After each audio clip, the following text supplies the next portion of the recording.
Encontrar un hogar en la Florida nunca había sido tan fácil. Aún así, necesitas ayuda en el proceso de compra de tu vivienda. Para que empieces a construir tu futuro sintiéndote apoyado. Si de bienes raíces se trata, recuerda que hay una gran opción poniéndole corazón. Rosy Guzmán, Realtor venezolana en la Florida. Apreciadas amigas y amigos, como señaláramos en el programa número 15, la gigantesca extensión territorial conocida como escudo guayanés está representada en Venezuela por los tres estados del Tamacuro, Bolívar y Amazonas.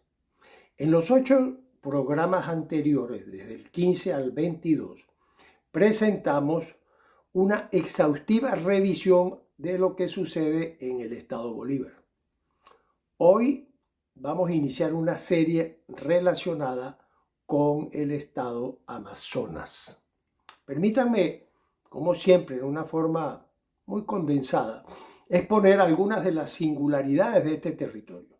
En primer lugar, sus dimensiones. Fíjense, Amazonas tiene una superficie de 184.000 kilómetros cuadrados. Eso es equivalente a la superficie combinada de Honduras y Costa Rica. Es casi del mismo tamaño que Inglaterra y Escocia. La distancia desde el punto más remoto hasta la capital, Puerto Ayacucho, es superior a la distancia desde Puerto Ayacucho hasta Caracas. Esos parámetros nos ayudan a visualizar la naturaleza geográfica y dimensional de este vasto territorio. Otra característica es su densidad poblacional muy baja, menos del 1%, 0.5% del total de la población venezolana habita en ese estado. Y además está con una altísima concentración en la capital de Puerto Ayacucho, 70, no sé, por allí está la cosa. Una característica muy importante, de una trascendental importancia, es que el estado Amazonas es el espacio donde habitan desde tiempos ancestrales un importante y significativo conjunto de etnias indígenas que constituyen por su diversidad un extraordinario patrimonio cultural. Por supuesto está la condición de océano verde, en forma muy similar a como ocurre en el resto del escudo guayanés, en particular en el estado Bolívar y Amazonas.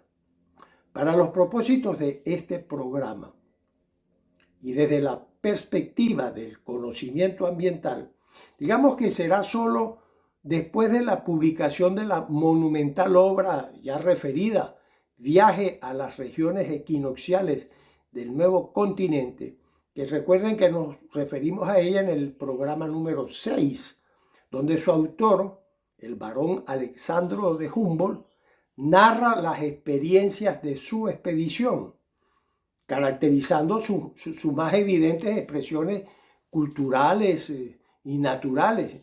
Digamos que es a partir de ahí cuando la región comienza a identificarse en una especie de cartografía global y se convierte en un estímulo para varias y esporádicas expediciones con objetivos múltiples, científicos, económicos, por supuesto, que se prolongaron hasta bien entrado el siglo XX.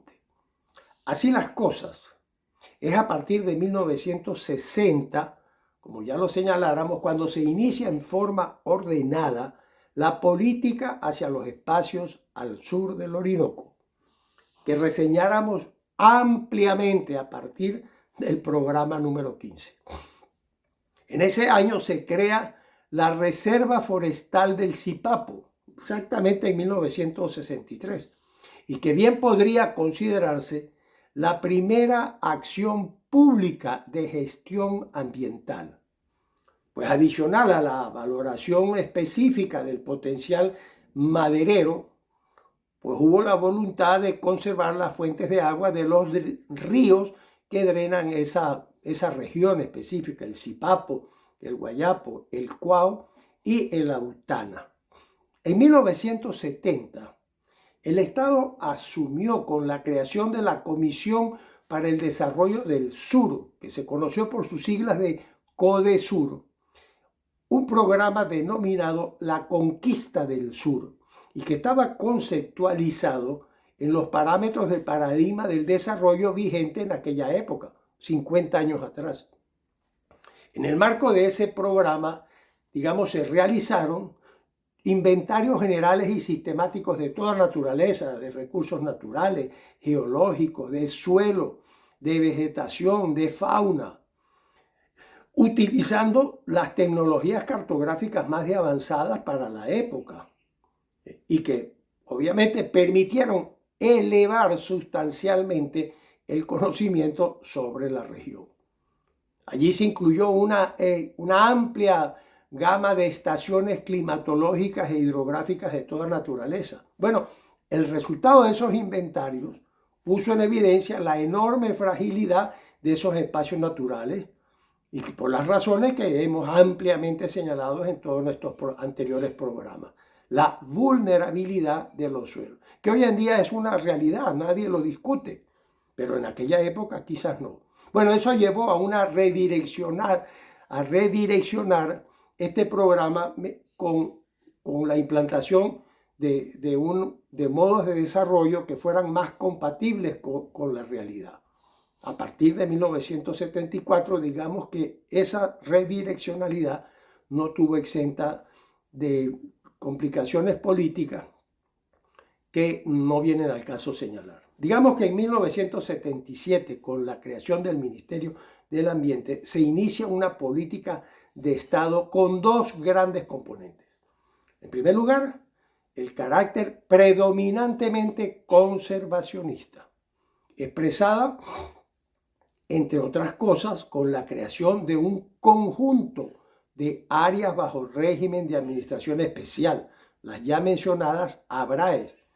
Vamos a mencionarlas: el Parque Nacional Duida-Marahuaca, el Yapacana, la Sierra de la Neblina, los monumentos naturales, el Cerro Autana y la Piedra del Cocuy.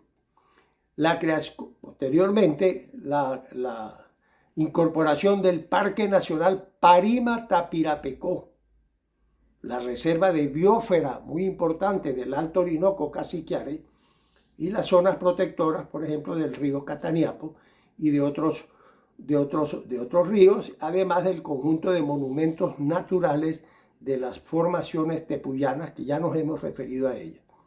El otro elemento fundamental fue la protección del patrimonio cultural representado por la diversidad de etnias que constituyen la esencia de la ocupación territorial, con sus costumbres, con sus elementos culturales, y cuya protección y preservación son y deben ser de una absoluta prioridad. Por supuesto, se realizaron inventarios detallados de flora, de fauna, en diferentes paisajes.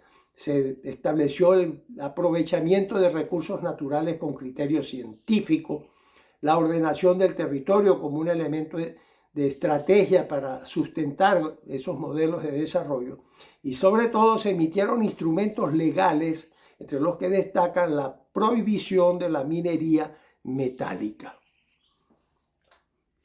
Quizás también la regulación de otras actividades. Digamos que la gestión ambiental se estableció basada en una serie de factores soportados por las características climáticas, por la limitación de los suelos, la vegetación y todos esos factores de carácter sociocultural que son fundamentales para diseñar cualquier alternativa de desarrollo, y donde la investigación y el conocimiento eran claves para apoyar ese modo de desarrollo. Eso nos llevó en 1990 a crear el Centro Amazónico de Investigaciones Ambientales, que se le dio el nombre de Alejandro de Humboldt y que constituyó un hito en ese sentido, porque con el desarrollo de una infraestructura dirigida a la investigación y a formular esos modelos de gestión ambiental, pues se pretendía contribuir a ese propósito. Se ubicó en La Esmeralda, un sitio emblemático en el corazón del Alto Amazonas, porque allí fue donde llegó Alexander de Humboldt. Digamos que esta gestión ambiental, con la necesidad de incorporar a esta concepción del desarrollo y de la gestión todos estos modelos, logró movilizar la cooperación internacional académica, fundamental para profundizar detalladamente en la naturaleza de estos gigantescos y vulnerables ecosistemas. Allí estuvo, por ejemplo, la Agencia Ambiental de Andalucía, la GTZ alemana y otras, la Universidad de Cornell. Apreciados amigos, en el próximo programa adelantaremos y profundizaremos en las acciones que se derivaron de estas iniciativas y que brutalmente fueron dejadas de lado a partir de 1998. Acompáñenme la próxima semana y de nuevo les agradezco su colaboración en la divulgación de estos contenidos. Como siempre, nos vemos la próxima semana. Muchas gracias.